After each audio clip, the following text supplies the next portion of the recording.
Golkar akan mengadakan Munas di JCC Senayan dan Bambang Susatyo mengatakan dan memastikan Presiden Joko Widodo dan Presiden terpilih Prabowo Subianto akan hadir di acara itu.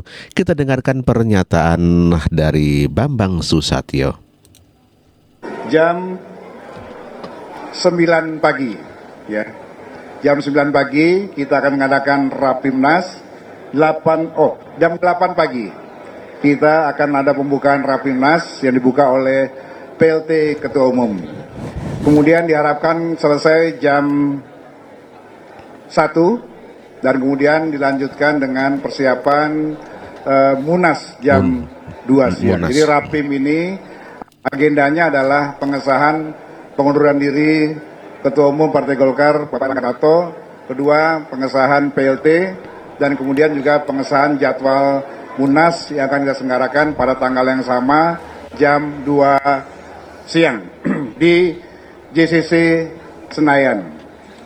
Para pimpinan daerah, ketua-ketua daerah, ketua sekretaris dan bendahara diharapkan sudah hadir semua di Jakarta untuk mengikuti Rapimnas dari 38 provinsi ya. Yang kemudian disusul dengan hampir 558 pengurus kabupaten kota akan berkumpul di JCC.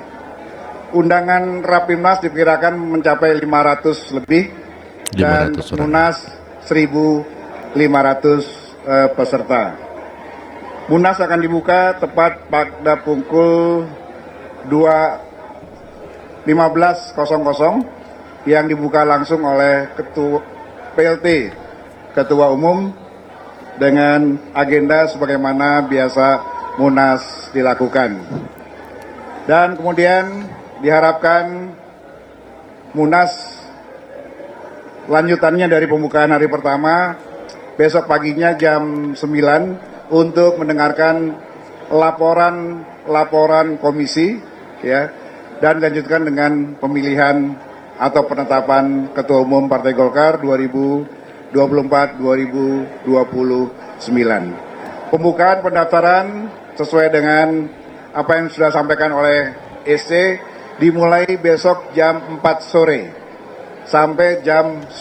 Tentu saja dengan persyaratan yang diatur dalam anggaran dasar, anggaran rumah tangga kita. Tema kita adalah Golkar Solid untuk Indonesia Maju. Demikian yang bisa saya sampaikan. Nanti detail yang perlu penjelasan bisa tanyakan langsung dengan Ketua ST maupun Ketua OC. Kemudian pada penutupan diharapkan tanggal 21 malam ya. Munas diakhiri jam 2 siang karena 4 jam diperlukan untuk sterilisasi. Penutupan jam 19 yang akan dihadiri oleh Presiden Republik Indonesia Bapak Joko Widodo dan Presiden terpilih Bapak Prabowo Subianto. Demikian yang bisa saya sampaikan. Mudah-mudahan apa yang sedang kami lakukan ini. Itulah keterangan dari Bambang Susatyo bahwa Golkar akan mengadakan Munas dan diperkirakan Presiden Joko Widodo akan hadir di acara Munas itu bersama dengan Presiden terpilih Prabowo Subianto. Lalu bagaimana tanggapan Yusuf Kala terkait Munas Golkar dan siapa yang akan dipilih untuk menjadi ketum Golkar? Inilah Yusuf Kala. Munas akan ada penggantinya Pak. Bapak sudah mungkin mendengar siapakah Pak sosok yang akan menggantikan Pak Erlangga? Saya tidak tahu. Itu di Golkar kan tradisinya dipilih di Munas. Nah Munas kan gitu ya. Belum nanti bulan Desember. Ya. Dan saya setuju dengan pernyataan daripada Pak Ical sebagai Ketua Dewan Pembina dan juga Pak Luhut sebagai Ketua Dewan Penasehat bahwa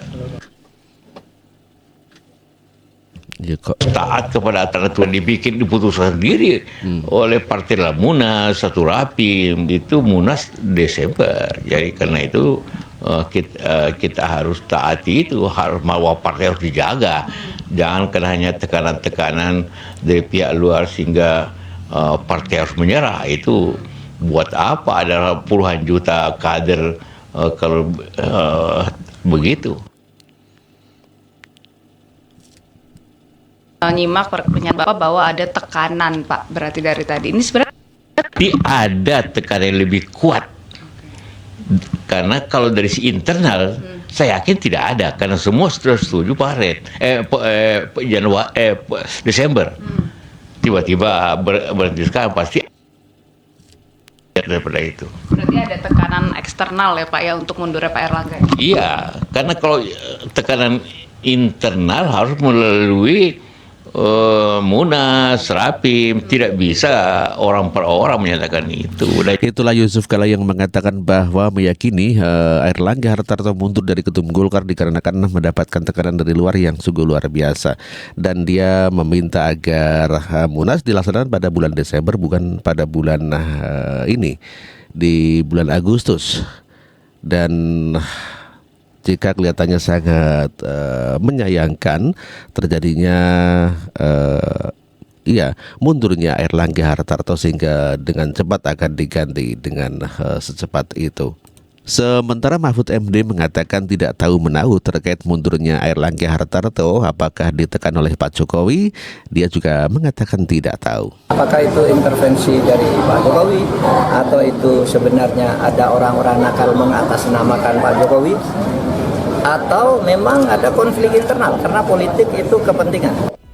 Sebelumnya Airlangga mengumumkan pengunduran diri sebagai Ketua Umum Partai Golkar pada Minggu 11 Agustus 2024. Lalu bagaimana tanggapan Adi Praitno, pengamat politik terkait mundurnya Airlangga Hartarto? Mendengar statement-statementnya, begitupun dengan elit-elit Golkar yang penuh sanjung puji dengan Airlangga ya, prestasi politik baik sebagai ketum ataupun Menko, ini lebih tebal sebenarnya Airlangga itu layak untuk memimpin Golkar untuk yang kesekian kalinya.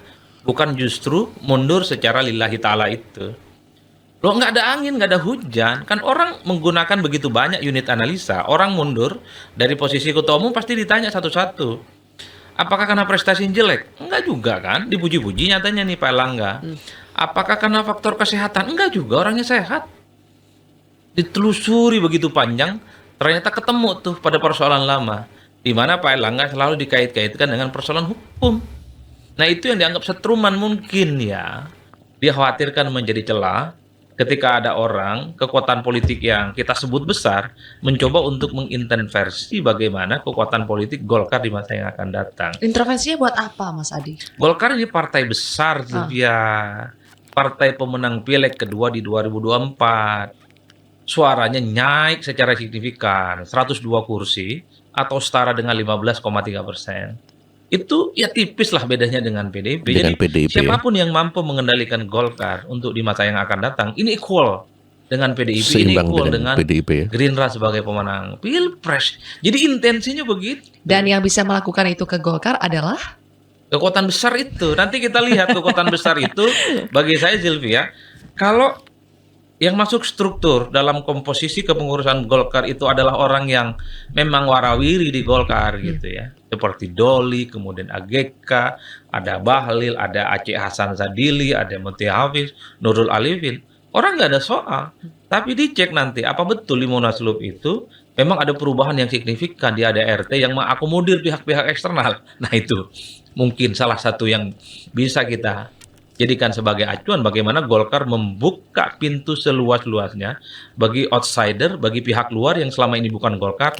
Itulah Adi Praitno yang mengatakan kalau orang Golkar sendiri yang akan menjadi ketum tidak ada permasalahan. Namun demikian apabila ada orang luar maka itu akan menjadi permasalahan bagi orang luar mungkin dikarenakan kalau Golkar sendiri tidak ada masalah. Bahkan seperti kita dengar bersama tadi bahwa Golkar akan merubah ADART-nya. Mungkin saja ini adalah untuk merekrut atau mengakomodir orang-orang yang di luar Golkar. Karena kita dengar tadi dari pernyataan Bambang Susatyo akan ada istilahnya penggantian atau perubahan ADART Golkar.